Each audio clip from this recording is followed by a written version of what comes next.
त्रिदलं त्रिगुणाकारं त्रिनेत्रं च त्रिधायुधं त्रिजन्म पाप संहारम एकबिल्बम शिवार्पणम। नमस्कार मित्रों, मैं हूं पंडित कैलाश चंद्र जोशी और आप देख रहे हैं मेरा यूट्यूब चैनल संस्कृत विशेष। मित्रों, आज मैं आपके साथ चर्चा करूंगा महाशिवरात्रि 2023 पर। इस बार जो महाशिवरात्रि हो रही है 18 फरवरी 2023 को होगी और आज इसी पर चर्चा करते हैं।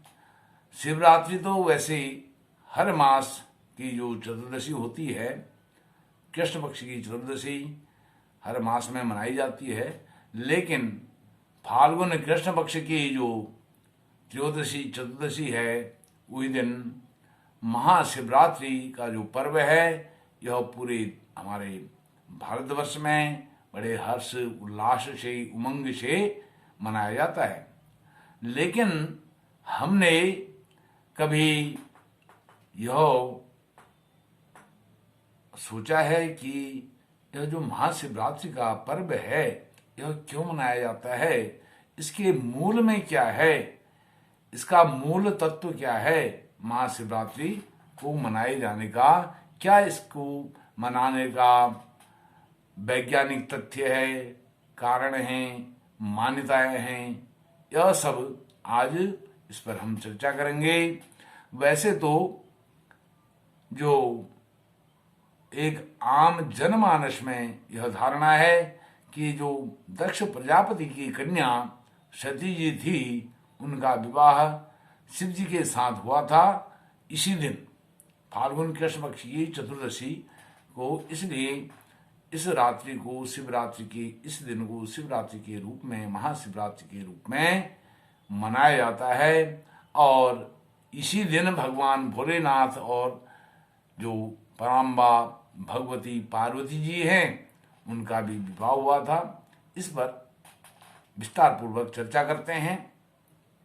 यह कैसे ही प्रचलन में आया और मान्यता इसकी उत्तरोत्तर बढ़ने लगी। हुआ इस प्रकार से, जब ब्रह्मा जी सृष्टि निर्माण में विफल हो गए, असफल हो गए, तो उन्होंने निर्गुण ब्रह्म सदा शिव की उपासना की ब्रह्मा जी ने, क्योंकि उनको सृष्टि का सृजन करने का उनके ऊपर दायित्व था, कर्तव्य था। तो वह असफल हो गए, तो उन्होंने निर्गुण ब्रह्म जो भगवान शिव हैं उनकी उपासना की और उनकी तपस्या से प्रसन्न होकर के परमपिता शिव ब्रह्मा जी की जो भृगुटी है, भृगुटी उससे उत्पन्न हुए और अवतरित हुए। त्रयोदशी और चतुर्दशी की मध्य रात्रि में, अर्थात चतुर्दशी की मध्य रात्रि में उन्होंने तांडव नृत्य और मृदंगनाद से सत्वगुण प्रधान सृष्टि रचना का कार्य आरंभ किया था। अर्थात जो हम एक लौकिक रूप से जानते हैं कि ब्रह्मा जी ने सृष्टि का सृजन किया था, लेकिन ऐसा नहीं हुआ था। वह ब्रह्मा जी जब विफल हो गए थे तो भगवान शिव उनकी भृगुटी पर उत्पन्न हुए और उन्होंने फिर सृष्टि का जो रचना है उसको आरंभ किया। और इसलिए गाया जाता है, शत्र सृष्टि तांडव रचियता नटराज राज नमो नमः, नटराज राज नमो नमः, ऐसा तांडव सृष्टि तांडव में ऐसा कहा गया है उसकी रचयिता द्वारा।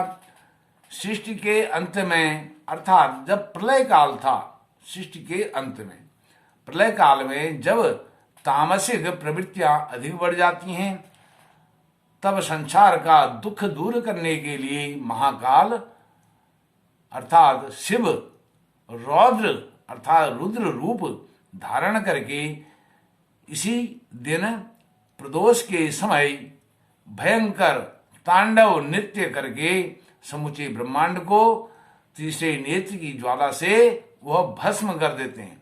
संपूर्ण सृष्टि को वह भस्म कर देते हैं। किसके द्वारा?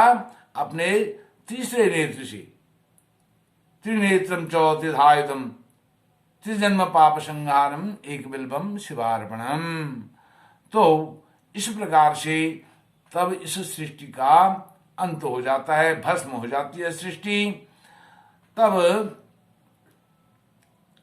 इसलिए इस कालरात्रि को महाशिवरात्रि के रूप में मनाया जाता है। यह कालरात्रि, कालरात्रि, महारात्रि, मोहरात्रि धारणा, यही तो वह कालरात्रि है।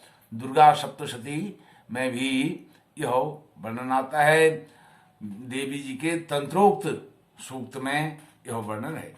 कालरात्रि, महारात्रि, मोहरात्रि धारणा, यह वही कालरात्रि है। तब जो आचार्य पुष्पदंत हैं उन्होंने लिखा है, प्रबल तमसे तत्संहारे हराय नमो नमः। ऐसा श्री आचार्य पुष्पदंत जी ने लिखा है। अब प्रलय के अंत में जब सर्वत्र मृत्यु का साम्राज्य और अज्ञानता का घोर अंधकार होता है, प्रलय के अंत में, क्षमा कीजिए, जब प्रलय होता है उस समय, तो तब शमशान में दीपक की भांति एकमात्र जो शिव ज्योति है, वह शिव ज्योति ही परम तत्व के रूप में स्फुरित होती रहती है, वह जलते रहती है, उसका प्रकाश दीप्त होता है। कल्प के आरंभ में शक्ति स्वरूपा, जब यह कल्प, जैसे अभी यह श्री श्वेत वाराह कल्प है, इस कल्प के अभी लगभग 1,97,00,00,000 कुछ वर्ष व्यतीत हुए हैं। तब कल्प के आरंभ में शक्ति स्वरूपा महाकाली और सदाशिव महाकाल के साथ वह विपरीत रति करती हैं। कौन? महाकाली महाकाल शिव के साथ, सदाशिव के साथ वह विपरीत रति करती हैं, और उससे सृष्टि का प्रसव होता है, अर्थात सृष्टि उत्पन्न होती है, सृष्टि का सृजन होता है। महाकाली के महाकाल के साथ विपरीत रति करने से सृष्टि का प्रसव होता है, ऐसा इसमें तथ्य है, ऐसा सिद्धांत है। अब जब यह सृष्टि प्रसव होती है, सृष्टि का प्रसव होता है, तो तब यह महाशुभ रात्रि अर्थात महाशिवरात्रि, शिव सत्यम शिवम सुंदरम कहते हैं, यह शुभ रात्रि भी है, शिवरात्रि भी है, और यह सुंदर रात्रि भी है। जिस रात्रि में महाकाली महाकाल सदाशिव के साथ विपरीत रति करती हैं, और उसको करने से सृष्टि का सृजन होता है, सृष्टि का प्रादुर्भाव होता है, सृष्टि का प्रसव होता है, तब वह शिवरात्रि होती है। ऐसा इसमें लॉजिक है।